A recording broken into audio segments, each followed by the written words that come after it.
And we welcome you once again to Carelli's of Boulder in downtown Boulder, one of the best restaurants in the area, as we have Buffs Prime Time tonight talking Colorado basketball for the next hour or so. Yes, I know your attentions are split. The national championship game is going on because we just have to play the football game for the national championship nearly.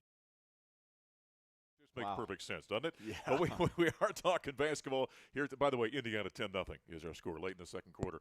Tonight we're talking Colorado basketball. Tad Boyle is with us. You just heard his voice. We've got a couple of segments with Tad.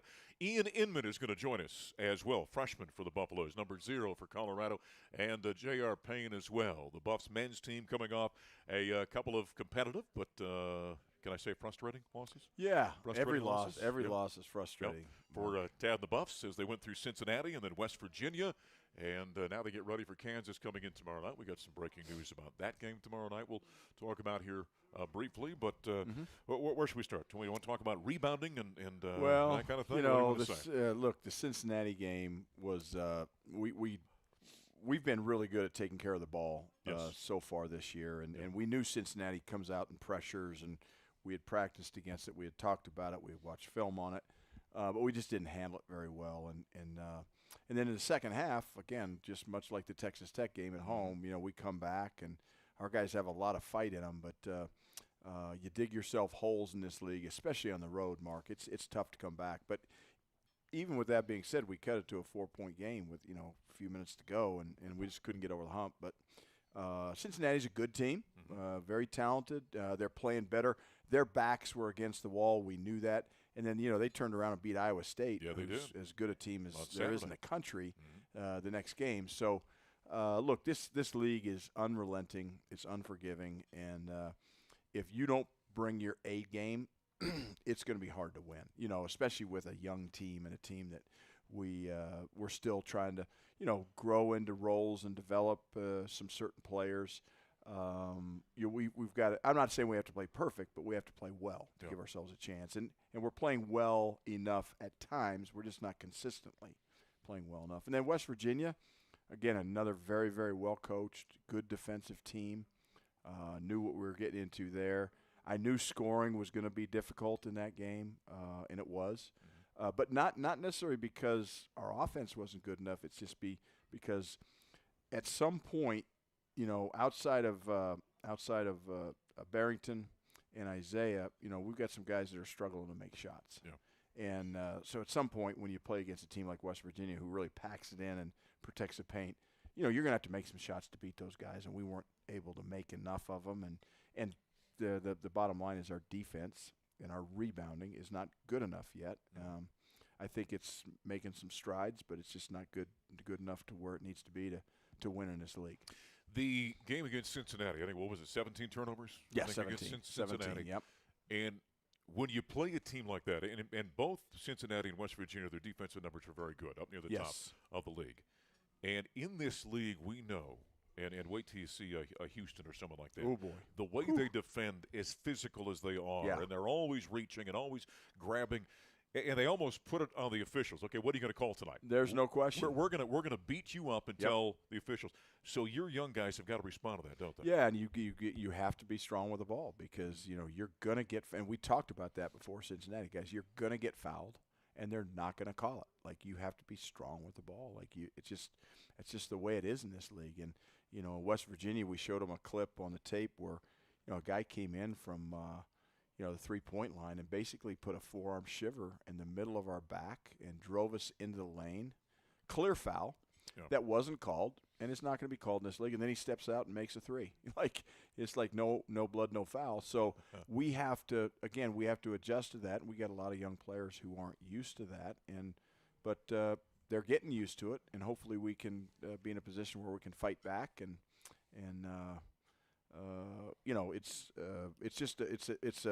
it's a process. You don't. I always say there on the remote control, there's no button for experience. There's no button you push. It's okay. Well, our young guys need to understand. You try to show them and talk to them, but until they go through it and see it and experience it, no fast forward. No fast forward. Yeah. That's just the way it is. But I do think, and I said it after the game, and I still believe this. We are getting better offensively. We're moving the ball better. We're running our stuff better. We have to just make more simple plays. And, again, we have to be able to make shots at some point. And if not, you better be defended at a high level, and we're not. Well, and you and I remember at some point you and I were chatting about this, whether it was on air or off air, I don't know, but I said your team needs to understand correctly that when you play well defensively, an 18-2 run becomes an 8-2 run. And then it changes the context, right? And yes. So that's what these guys are trying to figure out. Yeah, and instead of being down 18 against Cincinnati or 24 against Texas Tech, you're down 8 or 6 or, 12. But you can come back from that. Come back 18 in this league. It's I'm not saying it can't be done. Well, that's a lot. But that's a lot, and you're putting your back against the wall, and I just think you can learn so much from your opponents, and I look at KU, who's our next opponent, obviously, and then they're 5 games in, just like we are. Mm-hmm. They started out 1-2 in the league, mm-hmm. and the first 3 games of the league they gave up 81 points, 86 points, and 100 points. Wow! They won the game. They gave up 100. They won it 104-100 at home in overtime. They start out 1-2, but they give up 81, 86, and 100. And so there's no question in my mind. Bill Self is like, okay, guys, our defense isn't good enough, and I'm sure he was in them and on them and unrelenting as most good coaches are. And the last 2 games, they give up 63 points to Iowa State, and they give up 62 points to Baylor, and they both win them. They win both of them. Now, they were at home. Sure. So home road, certainly that plays into it. But the bottom line is you give up 81, 86, 100, and then you give up 62, 60. That team figured out we better guard to win, and they guarded, and they won. And so that's just again, you can learn from your opponents. You talk about guys struggling putting the ball in the hoop right now. Mm-hmm. Is this still – a team from a mentality standpoint that their view of the game is dictated by offense? Yeah, no question. And we have a lot of guys that identify with – and we're not the only ones. I mean, It's just I haven't been able to get them to understand that, like, that's important. I want to – like, I'm not mad at guys for making shots. I'm not mad at them for being really good offensive players. Where I'm going to get angry is – when we don't care about that other end of the floor and we don't commit to it. And we're doing it in stretches. We're just not doing it consistently. Right. And when we do it consistently, we get – that's how you – that's the only way – I mean, it's pretty simple, Mark. Like, okay, I got the ball, you got the ball. I score, you score. You score, I score. I score, you score. It's a tie game. Mm-hmm. The only way you can separate yourself in this game is I score, you don't score. You stop me from scoring. And it's not going to happen there's 80 possessions on both sides of the ball, so roughly 160 in a college basketball game. You have to stop the other team from scoring more often than that, and that's why one of the goals that we have is getting 3 kills per half, and a kill is 3 stops in a row. Mm-hmm. I stop you from scoring 3 times in a row. If we can do that 3 times in the first half, 3 times in the second half, I'm telling you, we give ourselves a chance to win. How did you guys do in that regard, Cincinnati and West Virginia? Your yeah, we didn't hit either one. I mean, not like we might have gotten 1 in the first half. And, right. But we didn't get 3 in each half, and that's why we have these game goals. And against Cincinnati, we hit 1 out of our 10 game goals. Ooh. And against West Virginia, it was 3 out of the 10. Right. So, not good enough. I mean, look, it's just. And those game goals, they equate to winning. And you don't have to – we're never going to hit 10 out of 10. I tell our guys, I don't expect perfection. But you want over 50%, I would assume, right? Yeah, you get 6 or 7? You get 4 or 5 of those, you give yourself a chance. You get 6 or 7, you're winning. Yeah. It's just that's the bottom line. You've done it before. Tell people what your team goals are. Well, I mean, look, the 2 big ones, and we're 102-6. Is that the field goal percentage defense and rebounding? Field goal percentage defense below 40% defense. And plus 8 rebounding? And plus 8 rebounding. Yeah. We're 102-6 when we hit both those. Wow. And we haven't hit both those in league play yet. Okay. So we're just not there yet. So that's defense, that's rebounding. Now we also have, we want to give up 6 or less threes a game, 6 or fewer offensive rebounds from the opponent a game. Okay. We want to shoot 75% or better from the foul line. we've done that. Yeah. We're a good free throw shooting team. Number 1 team in the league. Yeah, I mean, so our guys do a good job of that, and the right guys are getting fouled. So we've got a lot of game goals. One of them we added this year was we want if we miss 10 shots, we want to get 3.5 of them off the offensive glass. So 35% offensive rebounding percentage. So again, the nights you're not making shots, you better find a way to.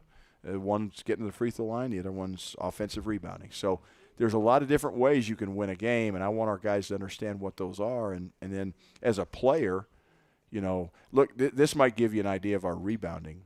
And I gave this stat to our players in the locker room the other day. Our third best offensive rebounder for the season. Third best. Third best, Isaiah Johnson. Wow. Who's weighs 170 pounds on a good day. On a good day, 6'1". No, he's, yeah. And most time his job is to get back and stop the fast break. So he's not even, like now. Again, McKinley Wright. We learned from McKinley that you can be a good offensive rebounder from the guard position, and Isaiah's proven to do. So I'm not mad at Isaiah for that. No. But I'm really disappointed in those 6'5", 6'6", 6'10", 6'11" guys who are behind him.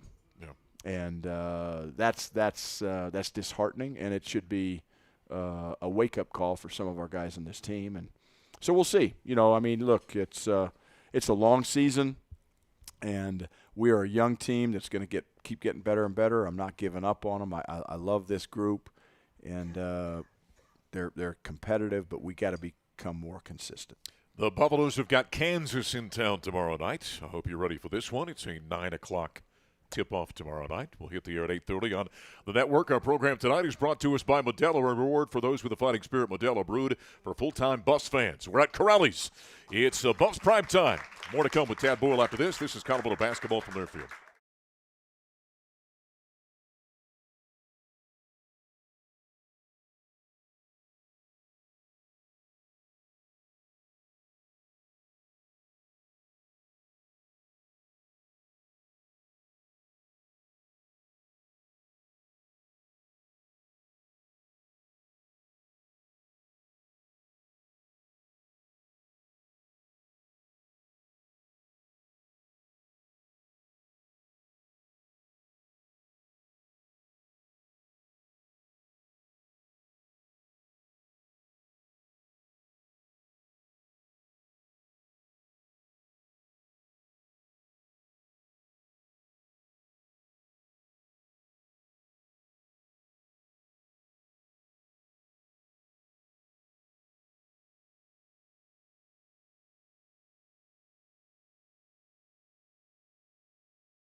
University of Colorado basketball is brought to us by Molson Coors Light. Mountain Cold Refreshment, choose chill, proud partners of Colorado Athletics. Celebrate responsibly. It's Buffs Prime Time. We're here at Carelli's of Boulder. You always got to come out and join us on Monday night from 7 until 8 o'clock. Great Italian food and great Buff stock. We continue with head coach Tad Boyle. The Buffaloes getting ready for Kansas, coming in to town tomorrow night. That's a late one, a 9 o'clock game. We'll hit the air at 8:30. Still to come, Ian Inman just walked in. We're going to have Ian up here. Yeah. And the pride of Texas. yeah, there you go. Yeah, That's right. Out of Houston. He's a good-looking young man. Yeah, he is. Yeah. And I tell you what, he's going to be a good player. Yeah. He really is. I mean, our fans haven't had a chance to really see him yet. But, you can see it when he comes out. I mean, he certainly looks the part. And what I love about him is he just, he's been in a tough spot because obviously he wants to play more. Every kid that comes here wants to play, and they want to play as early and as often as they can. But he's staying ready. I know he's ready. I got 100% confidence in him. And the one thing I love about Ian is there's no fear in him. He's ready. He's ready for his opportunity, and that's what you have to be. And it's funny. I've been in his shoes. The one thing about, and I don't talk about my playing career a lot because there's not a lot to talk about. But what I will tell you is I've been in both positions where I've been starting, and playing minutes, and then I've been coming off the bench and playing minutes, and I've also been coming off the bench and not playing. Right. And that's the hardest position to be in because you're ready, you want it, and it's not there. But again, it's going to come for him. It's going to come because he's a hard worker. He can really shoot it. He just look, like all of our freshmen, got to get bigger, stronger. We defensively we are struggling as a group. So, but I got 100% confidence in him, and I can't wait to see when he does get on the floor. He's gonna impress. And like he came in the Cincinnati game. Again there was no fear. Knocked in a 3 and one for 2 and. So I got a lot of confidence in him. Yeah, he looks the part. I mean, long and athletic. And he's, the thing. Here's the other thing, Mark. He's a great teammate. Right. Like he's not sulking him, even though he wants it. He's not. His body language has been good. His energy on the bench has been good. So I got nothing but love for Ian, and the sky's going to be the limit for him. So it's a process, and everybody's on their own journey, and that's what I want a lot of people to understand is. And you look around the league, Kansas, like we're playing them tomorrow night. They've cut their rotation to 7 guys. Yeah. And I've kind of gone with 9, and maybe 10 some. And so Ian's knocking on the door, and I know when his number is called, he'll be ready. All right. If I was to really kind of hold you down here and say, Tad Boyle, tell us about your greatest moment as a college player. Oh boy, what would it be? Did you have a big shot at one time? There was we played there's 2. One came at the beginning of my career. One came at the end of my career. All right. The beginning of my career, we played Indiana, who was coached by Bob Knight. Oh yeah. They had won the national championship the game before, and we were playing in the ECAC Holiday Festival in Madison Square Garden, and we played the first night. We played St. John's. And they had Chris Mullen. They had a squad. They were good, and we were good. Louis Carnesecca would have been the coach. Louis Carnesecca was the coach. Villanova played Indiana. Indiana was the best team in the Indiana-Villanova game. Yeah. We were the best team in the St. John's Kansas game. Yeah. We're playing in the Garden. We lose to St. John's. Indiana loses to Villanova. Wow. So now we're playing in the third-place game, which we're not happy with. Indiana wasn't happy with. And we played them and we beat them. Okay. And it was the only game I've ever been a part of as a player or coach. We played our starting 5, and I was, thank God, in the starting 5, 40 minutes. Our starting 5 played 40 minutes. We never made a substitution. Wow. And we beat them. All right. And that was in Madison Square Garden, and they had just won the national championship the year before. So that was, as a team victory, that was a great moment. Oh, it was great. And I went back and got in the hot bath and was cramping up all night. But it was awesome. And then my senior year, we're playing Memphis, who was number 2 or 3 in the country. Would that be Keith Lee in that Keith group? Lee, yeah. Oh, they Andre were good. Turner. Oh, they were legit. Extremely athletic. And we played them, and that was my senior year. I was coming off the bench, and Coach Brown, in the first half, I wouldn't sometimes even get in the game. Okay. And then in the second half, if we're winning big, the freshmen got the mop-up minutes night, so I wouldn't play all night. Right. But if it was a tight game, I was the only senior on the team. It was a close game at the end. He'd put me in. Sure. Because he knew I'd do the right things and I'd make free throws. And so I don't play very much in that game, and he puts me in at the end, and I get fouled. And because they're like, foul this guy, he never plays, And I went to the free throw line. I made a 1-on-1, and I got fouled again. I made the free throw line, made 1-on-1, and we won the game. And awesome. The best thing about that game was just how my teammates reacted. Sure. And Danny That's cool. Manning, who's now on our staff, was a freshman, and that's what I mean about Ian. Like when you have teammates who really care about the right things, like he does, and he cares about his teammates care about him. So when you have teammates that come in and have those kind of moments, and the team celebrates it in the locker room. It's not about, there was no social media or any of that stuff. It was just about the locker room and that's awesome. And the joy. And so those are probably my two 4 free throws and a good team victory. Yeah. Did you ever have one of those nights when Danny scored like 40 and you had 1, and you talk about the night that you and Manning combined for 41 points? Absolutely. Absolutely. Hey, Kansas. Now the breaking news we found out just a little while ago. Your friend, you've known him for a long. You played against him when he was at Oklahoma State. Bill Self did not make the road trip. He has apparently got some health issue going on. He is in the hospital right now. And look, our prayers are with him. My thoughts are with him and his family. There's no doubt. Bill and I go back a long way. He was a senior in Oklahoma, just outside Oklahoma City, when I was a senior in Greeley, Colorado, and he went to Oklahoma State. I went to Kansas. We played against each other for 4 years.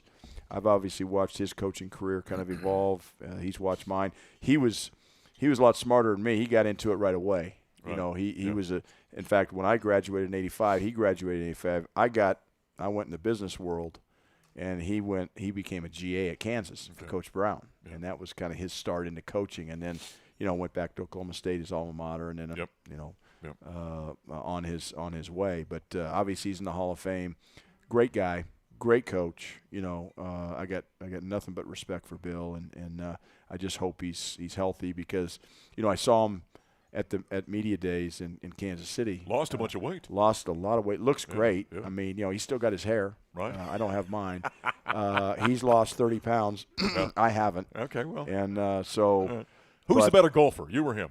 Well, that's a good question. I played with him probably 25 years ago. I can't remember. I think we were both pretty bad at the time, but that'd be a heck of a match here this summer. I'd love to get him on the course and get some of that KU money. There you go. All right, Kansas. They come in there 2-3 or 3-2. I beg your pardon in Big 12 play. Kind of give us. They get Peterson's outstanding. Oh my gosh! Give us a little scouting report. They're number one. They're very, very talented. They play really well in transition. They've cut their rotation down, like I said earlier, to 7 guys. Now they'll play 8 or 9 if they have to, but we got them at altitude. We'd like to make this a full court game. But Madunga, the big kid, he has really made a big jump from his freshman year to his sophomore year. He gets, I think he's at 100 shots at the rim, and probably 97 of them are dunks. I mean, he is a rim rolling clinic personified. So, and then the Council kid is as fast and athletic as anybody we've played against all year. And then Darren Peterson is, if he's not the number 1 pick, I don't see him going past number 2, because he just makes scoring look really, really easy. It's effortless.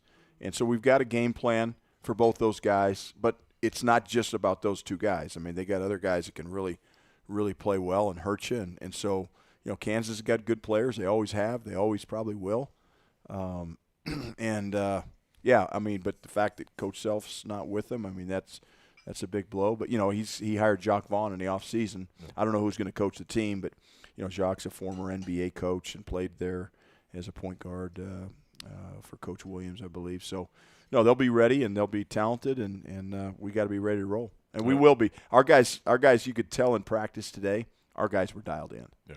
They're dialed. I mean, our guys will be ready to play tomorrow. There's no doubt about it. Now, will we play well enough to beat them? That's why you come. But I want our fans to do what I'm going to do tomorrow. It's just get about an hour and a half, 2-hour nap, and be ready to rock and roll at 9 o'clock. I love it. Did you give Coach Manning the scout on this one? He's got some input. He's got some input. I don't Absolutely. All right, Coach. Good luck tomorrow night. Okay, thank you. All right, Tad Boyle. He and the Buffaloes will take on the Kansas Jayhawks tomorrow night. Again, it's a late one, 9 o'clock. We'll tip it off with our pregame coverage at 8:30 tomorrow evening on the Colorado Basketball Network. We're here at Carelli's. It's Buffs Prime Time. Up next, we're going to talk with Inman, the freshman for the CU men's basketball team. And then JR Payne standing by as well. We'll talk with her. Buffs coming off the loss at Central Florida. They're getting ready for action here after a few days. They've got a game coming up this weekend. We'll talk to her in just a few minutes as well. Back in a moment. This is Colorado basketball from Learfield.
University of Colorado basketball is brought to us by our friends at Pepsi. Grab yourself an ice-cold Starry Lemon Lime.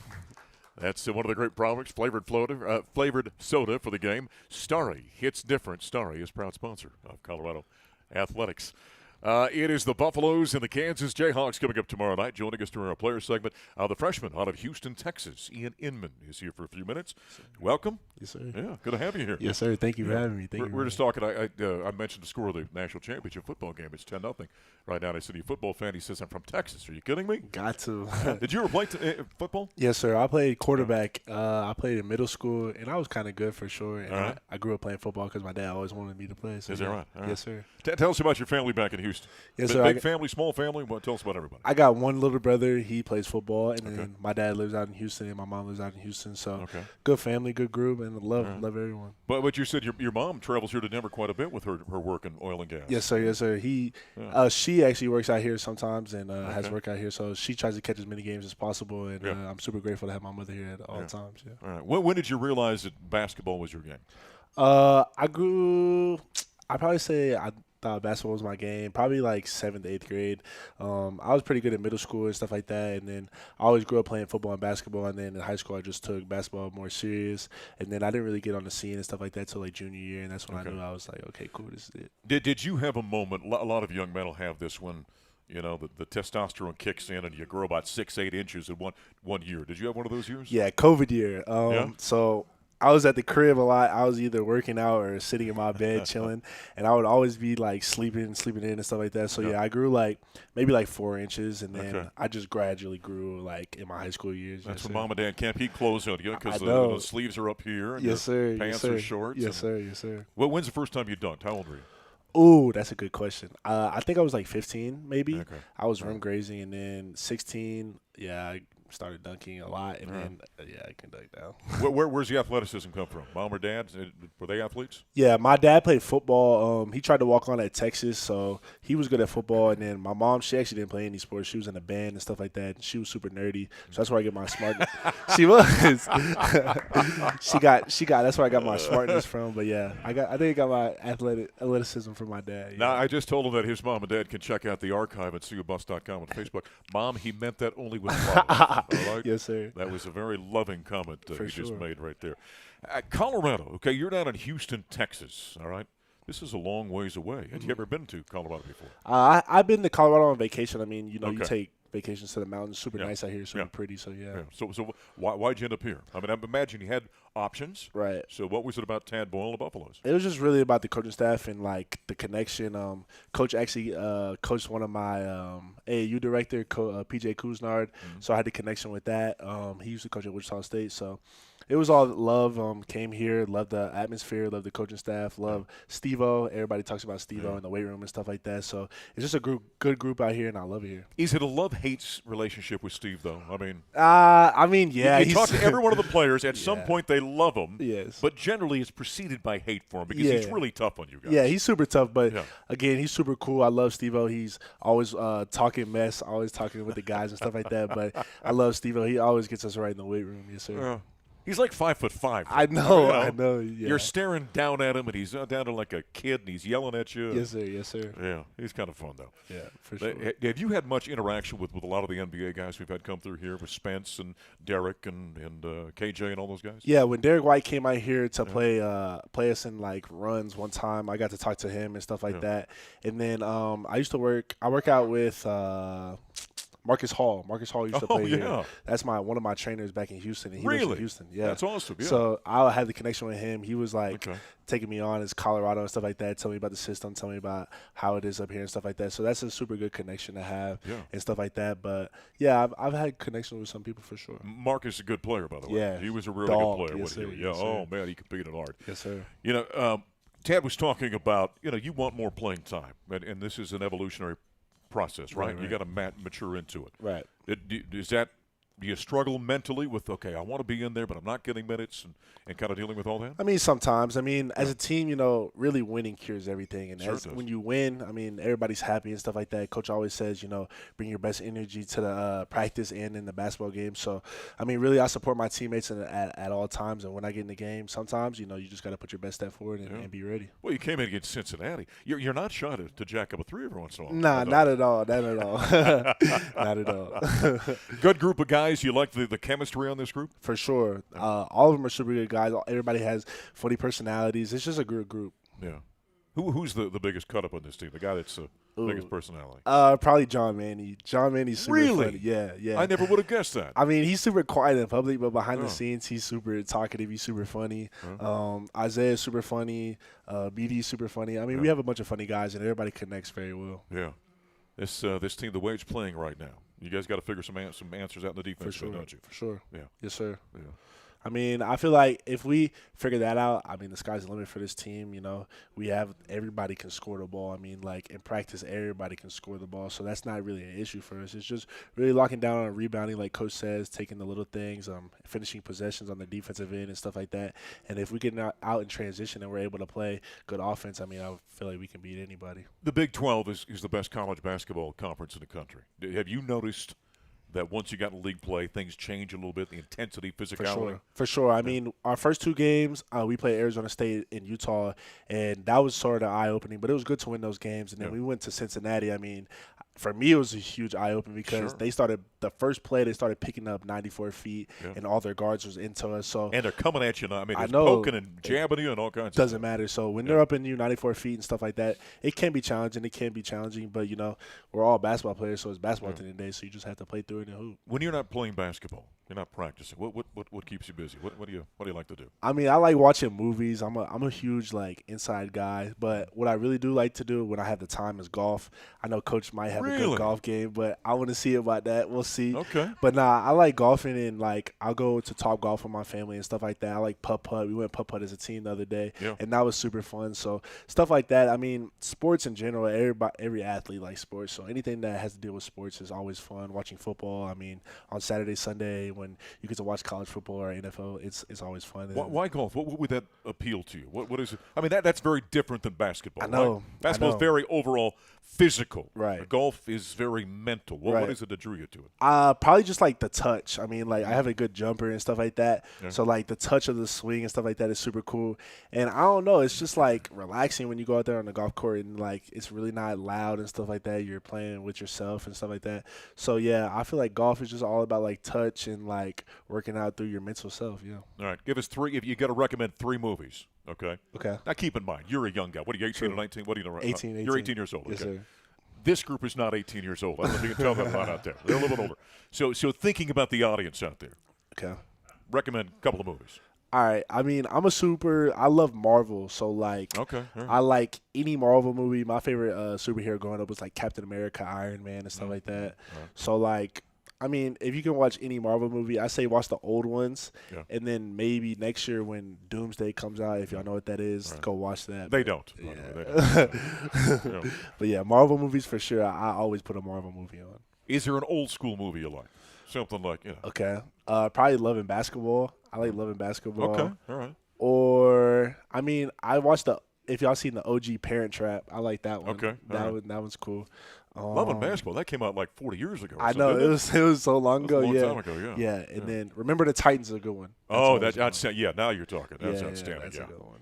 Well, it's Denzel. Yeah, 100%. Great stuff. Yes, sir. Hey, keep up the good work. Yes, sir. Can't wait to see you develop as a player. Yes, sir. Thank you so much. Let's hear it for the freshman, Inman. The Buffaloes will take on Kansas tomorrow night. It's a late one, 9 o'clock. You get 8:30 with the pregame on the Colorado Basketball Network. Coming up next, the CU women, they've got a few days off. They got Oklahoma State coming to town this weekend. They dropped one yesterday at Central Florida. JR Payne is going to join us next here at Carelli's. This is Colorado Basketball from their field.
Once again, we're back at Carelli's of Boulder. It is our great location. We were just talking about this. We think we've been here for 16 years doing this one night of the week or another, but out here Mondays this season from 7 until 8 o'clock. They always do a great job with us, and so it's always a pleasure to be here. Come to Carelli's anytime you want to have a night out here in Boulder. JR Payne joining us. The Buffaloes yesterday were in Orlando and fell 74-68. When she sat down, I said, "Are you still cranky?" And she said, "Well, kind of." So. No, I said yes, I am. I was trying to soften it. You're trying to be nice. I was trying to soften it a little bit. Yeah, I'm cranky. Yeah, that one yesterday got away from. I mean, the way coming in, through 3 quarters, things were just about even. Yep. And then the fourth quarter got away from you. What happened? We just are having a hard time being organized and disciplined down the stretch. Yeah. I don't know. I mean, I'm just like, racking my brain constantly, just trying to figure out what adjustments we need to make. Personnel-wise, execution-wise, what are the decisions we're making? Why are we making them? How do we help them make better decisions? Things like that. So, I mean, that's my job to figure it out. But that's 3 times now we've had a lead in the fourth quarter and lost. Well, and that's always interesting because the inconsistency issue is puzzling because other times during the game, that's not the case. Right, and it's that same group, so sometimes you look at lineups and say, well, this player doesn't make decisions down the stretch or whatever, and so maybe we need to make an adjustment there, but a lot of times it's the same players that got you that lead that are now, having a hard time in the last few minutes of the ball game. You're averaging, about 16.5 turnovers a game right now. That continues to be a little bit of a bugaboo, doesn't it? It is, yeah, and some of them are, I'm okay with aggressive turnovers, penetrating couple charges. Like, we need to, continue to be aggressive in that way, but some of we didn't practice today, and we always do highlights and lowlights from the game the day before. And so I have them ready, and some of them, and I usually, we miss layups, and I usually leave those off the lowlights because it's like, yeah, well, everybody knows you need to make a layup. But I put them on there, and we're going to watch them tomorrow, and I just said, you have to make this. I'm sorry, we can't leave 12 points on the board because we didn't finish at the rim. We got to figure that out. But even that, we got to figure that out too, because you can't leave 12 points on the board when you're only scoring 65. Right. We need those points. Right. The missed shots at the rim, they can drive a coach crazy, but it's the to borrow a tennis term, right? The unforced errors that really get to you. Yeah, definitely. My college coach used to say something. At the time, I didn't think it was very funny, but I find myself saying it now in my head. He used to say, I can't pick you up and throw you through the hoop. I can only design something that gets you close to the basket. And so, no, I mean, it's not for lack of trying. Like, our girls play hard. If you've ever seen us play, you will not see a team in the country play harder than we do. Hitting the floor, rebounding. We are, we're in the top half in every effort category, rebounding, steals, defense, we're just having a hard time putting the ball in the hoop. Who's your most consistent player right now? Without doubt, Anaël Duta. Is that right? Yep, AD, our kid from France. She played 3 years at Rhode Island. She leads the conference. She's 6'1", a buck, I don't know, 35 maybe. Yeah. She's really light, but very bouncy. She leads the league in offensive rebounding. She's a great defender. She should be all conference defense this year. So she's for sure very consistent. But we had foul trouble yesterday. I mean, AD is foul trouble. Jade Masagayo, Logan Greer, Desiree Wooten, everybody was in foul trouble for a good portion of the game. So that was tough. Is this you've got a few days off now? We do. Is this a good point? Oh, I'm so excited. Yeah, more for the time to focus on us. So much of what we do is scout driven. Okay, what are we going to do for Iowa State? What are we going to do for UCF? And this week, with 5 days of practice, we can just focus more on what are we going to do for Colorado to be more efficient and more effective in the game. The last few years, you've had a couple of safety blankets out there from three-point shooting, right? Yes. And that number isn't where you want it right now, is it? No. And it's, I mean, it's hard. We don't tell anybody not to shoot. We talk about, well, let's not burp up an early three, if you're a low percentage shooter and things like that. But we want to be able to, play with confidence and shoot with confidence. But you got to see the ball go through the hoop, sometimes in order to feel that confidence. So we're trying to, Tabitha Betson has been shooting the ball well. Logan Greer. Ironically, our post players are shooting about as well as anybody on the team. Is that one of the things that there's a fine line between being aggressive offensively and taking bad shots? Because there might be a shot late in a shot clock that's a good shot. Sure. But 9 seconds into the shot clock, that's not a good shot. Yeah. Is that something that takes a while for a young player to understand? I think to understand, and we try to be really honest with our players. Like, we'll say, this is this is not a good shot and this is why, you know, and usually it's like, okay, could we get that exact same shot at any point in the 30-second shot clock? Sure. And if the answer is yes, then probably don't take that shot at 26 seconds. Yeah. And so, yeah, I mean, our players understand that. They're confident, you know, they're confident in each other, you know, and they know that we believe in them and all those things. So we just, again, got to see it go through the hoop. Well, the Buffaloes have got a few days off. They've got Oklahoma State Cowboys coming to their Cowgirls, I should say, coming to town this weekend. That's a 1 o'clock game on Sunday. So a little practice time will be good Yes, for you. we're excited. All right. I'm excited. All right. well, you know, I hope you're not cranky too long. Oh, no. You know, I get over it pretty quickly. Well, good luck this weekend. Thank you. All right, JR Payne, she to see our women. Like I said, have got the Cowgirls coming to town from Oklahoma State on Sunday at 1 o'clock. The Colorado men tomorrow night.